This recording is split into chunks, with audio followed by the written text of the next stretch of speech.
জীবন। ভক্তমন্ডলী, ভক্তিমতী মায়েরা, এটা সমালোচনা হবে। যেমন আমি জানি না এখানে অবস্থা, এই যে কমিটির অনুষ্ঠান হচ্ছে, তো একটা সপ্তাহ যাক এগুলো চায়ের দোকানে বসে আরম্ভ হবে। ওরা কি এমনি কমিটিতে আছে? এই করেই তো ওদের অর্ধেক দিন সংসার চলে। তুই শালা এসে কোন না করবো নি, আবার কাঁচি দিতেও ছাড়বো নি। যার জন্য আজকে হিন্দু ধর্মটা সব ধর্মের পিছনে পড়ে গেল, জানেন? হিসাব করে নিন, আজ থেকে 2000 বছর আগে ইসলাম ধর্ম ছিল না, আজ থেকে 2500 বছর আগে খ্রিস্টান ধর্ম ছিল না, আজ থেকে 3000 বছর আগে বৌদ্ধ ধর্ম ছিল না, আজ থেকে 3500 বছর আগে শিখ ধর্ম ছিল না, আজ থেকে 4000 বছর আগে জৈন ধর্ম ছিল না, আজ থেকে 4500 বছর আগে ইহুদি ধর্ম ছিল না, আজ থেকে 5500 বছর আগে শাশ্বত সনাতন ধর্ম ছিল। সেই ধর্মের আজকে অধঃপতন হয়ে গেল কেন? নিজেদের দোষে। আজকে একটা মুসলমান, সে যদি মুসলমানের সঙ্গে সাক্ষাৎ হয়, আল্লাহ দোহাই দিয়ে কথা শুরু করে, সালাম আলাইকুম, ওয়া আলাইকুম সালাম। আর আমাদের দেখালে ভোলা কোথা গেছিলি, একটা বিড়ি দে তো। শালা লজ্জা করে না? হিন্দু বাড়ির ছেলেগুলো মন্দিরের পাশ দিয়ে চলে যায়, ভগবানকে একটা প্রণাম করে না। হিন্দু জাতির কলঙ্ক এরা। ঘান নাড়লে হবে না, দোষ তো গাছের ফলের নয়।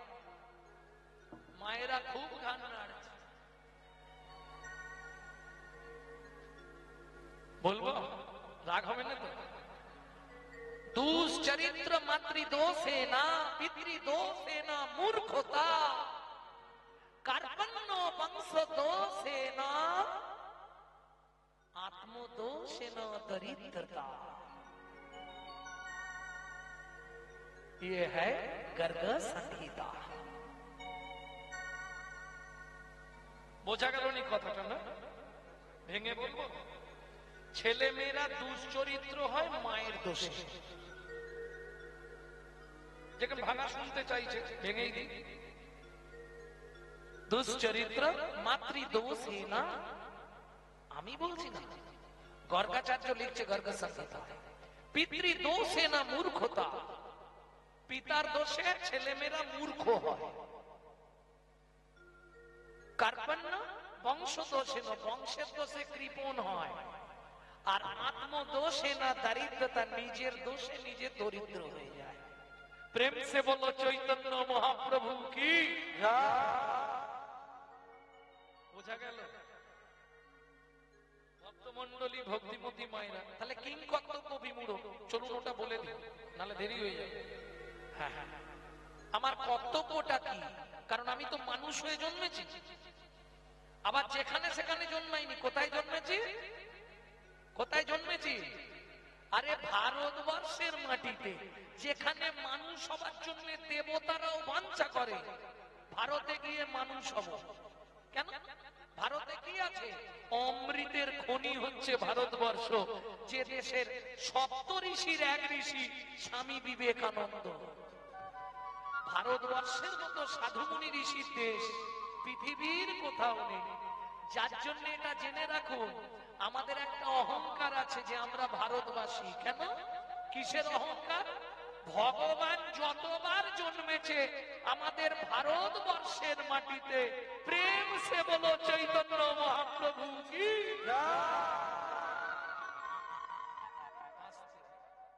এইবার বুকে হাত রেখে ভাবুন, সেই ভারতে আমি মানুষ হয়ে কি করলাম?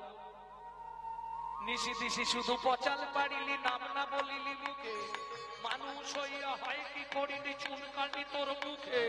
দিলে সে পাইবা, পাইলে সে দিবা, না পেলি না দিলি ভাইরে। নিতেও নাড়িলি, নিতেও আলিস, ইহাতে শক্তি নাই রে। নেওয়া যদি কিছু না করিলি, যদি কিছু না করিলি, আসিলি ভাবে, ভাবিতে দেখিতে দেখিতে আবার 84 হবে। স্থাবরবিংশতি লক্ষঞ্চ নবলক্ষঞ্চ জলচরা কিমিরান্তি লক্ষঞ্চ 10 লক্ষঞ্চ 8 জাপসনাম 30 লক্ষঞ্চ 4 লক্ষঞ্চ মানবা।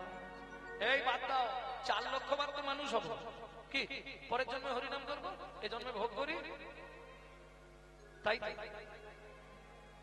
কিন্তু যখনই লিখলেন 4 লক্ষ মানব, তার নিচে কি লিখলো দেখলেন?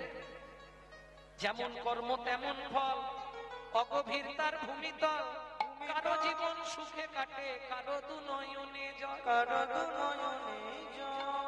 লটারিতে কেউ বা পায় লক্ষ লক্ষ টাকা, কেউ বা বাপের জমানো ধন জোয়াই করে ফাঁকা, কার কপালে কি লিখেছে যায় না রে বলা, কারো হবে অট্টালিকা, কারো গাছতলা, এটাই রে তোর ভাগ্যের খেলা, লীলাময়ের লীলার ছল, কারো জীবন সুখে কাটবে, কারো দু নয়নে, কারো দু নয়নে জল। বোঝা গেল? তাহলে কিং কর্তব্য বিমূঢ়, আমার কর্তব্যটা কি? চলো, মহাপ্রভুর অগণিত ভক্ত ছিল, কিন্তু চৈতন্য রূপ সমুদ্রে ডুব দিয়েছিল মাত্র 2 জন ডুবুরি। তারা কারা গো? ওগো ডুবি রূপ সনাতন, তোলে নানা রত্ন ধন, ওগো ডুবি রূপ সনাতন,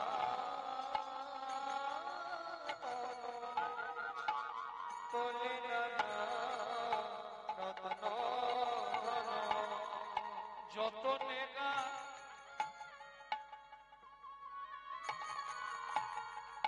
ছিল তারো মালা গো, যত নেগা ছিল তারো মালা। আমি 2টো লাইন গাইলাম শুধু বোঝাবার জন্য। ওমা, 2 জন ডুব দিল চৈতন্য রূপ সমুদ্রে, ডুবুরি তো সবাই হতে পারবে না, ওই 2 জন ডুবুরি। ভক্তি শাস্ত্রে বলা আছে বহু ভক্ত মহাপ্রভু, ডুবুরি কিন্তু 2 জন, 3 জন আর হলো না আজ পর্যন্ত। এই যে 2 জন ডুবুরি ডুব দিল, 4টে রত্ন তুলে দিয়ে গেল, যার জন্য আজকে বৈষ্ণব সমাজ বেঁচে আছে। এটা জেনে রাখো। এটা কোথা থেকে বলছি? বৈষ্ণব দর্শন থেকে বলছি। 4টে রত্ন কি কি?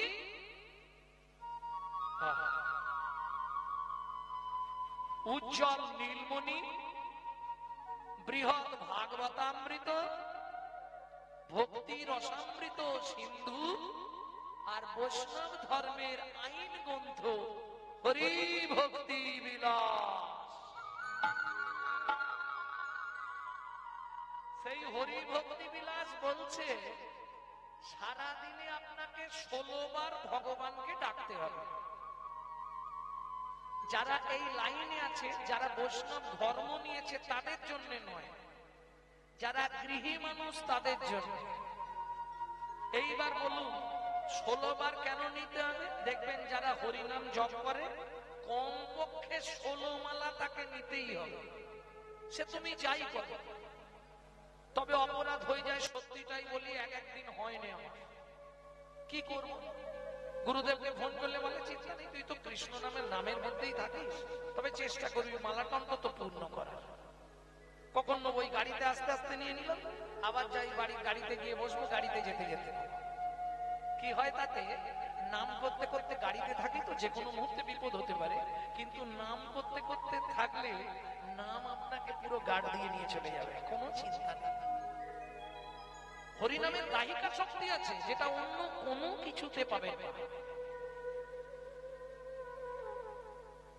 যার জন্য ভগবান একটা সময় হেসে ফেলে, জানেন তো?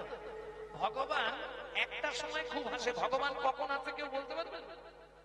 ও মায়েরা, এই যে চাপার মা, এদিকে দেখো, ভালো জায়গা নিয়ে বসে ওদিকে তাকিয়ে, এদিকে দেখো। ভগবান কখন হাসে?